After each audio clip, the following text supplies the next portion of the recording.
Hi guys, it's Steve from Disruptive Wealth Creation. One of the biggest problems the Western world is facing is inflation. Today, we look at electric trucks and see how they will help drive inflation down using technology in the not too distant future. Stay to the end and see what is happening in Texas, USA right now and which stocks you might want to consider investing in.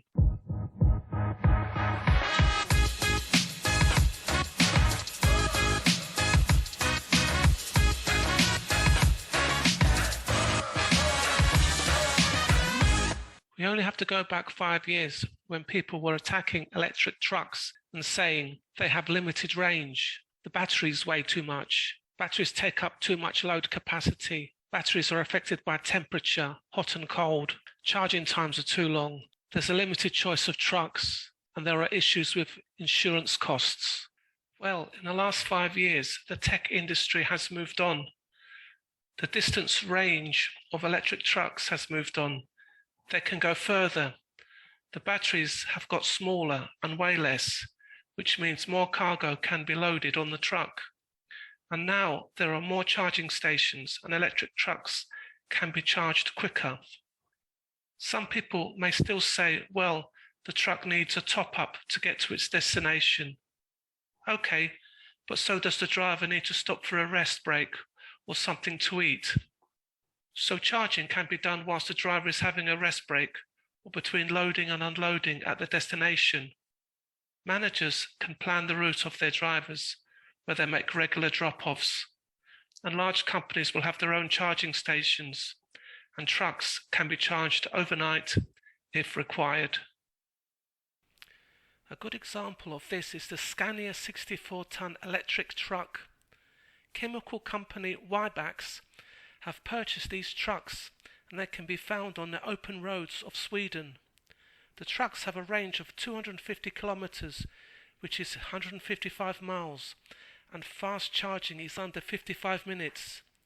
The thing to remember is that 55 minutes is a full charge. So if you're in a rush, you can do 10 or 15 minutes if it's just a coffee break and you don't have far to go. So what does this mean for inflation and the cost of living? And how can inflation be brought down? The answer is to reduce the cost of goods. One of the largest costs at the moment is fossil fuel. Delivering goods from warehouses to retail shops is not cheap, and this cost is added to the price of goods.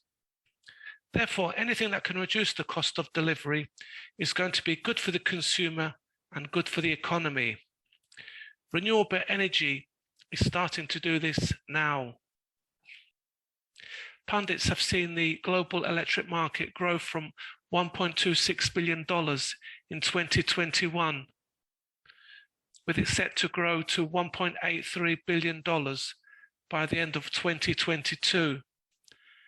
And by 2026, it is expected to hit $8.99 billion.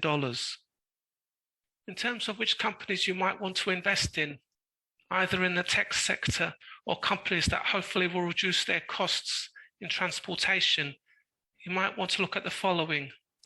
Firstly, there's Tesla, who has pre-orders from Pepsi, Walmart, and Canadian logistics company Pride, that's ticker symbol PGE, for their semi-trucks, which should be out for delivery this year in 2022.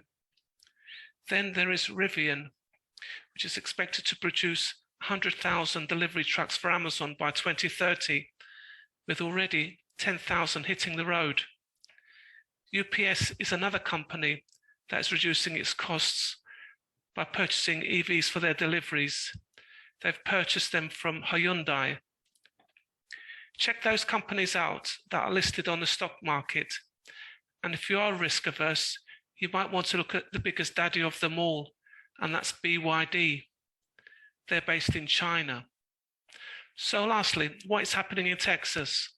Well, when it comes to busting inflation, it is a double whammy. Texas are looking not only at EVs, but also at self-driving. Check this next clip out and let me know what you think. And thank you for watching. If you are new, please like and subscribe if you want to see more content. And to everyone else, Big thanks for watching and see you in the next one. Autonomous vehicle startup GATIK announced it'll be delivering paper goods like toilet paper and Dixie products to 34 Sam's Club locations in the Dallas-Fort Worth area. The company says it's the first time Class 6 autonomous box trucks have been deployed to disrupt short-haul logistics networks traditionally involving Class 8 trucks. Those are the big ones, promising double the normal deliveries to the warehouse chain with round-the-clock city driving.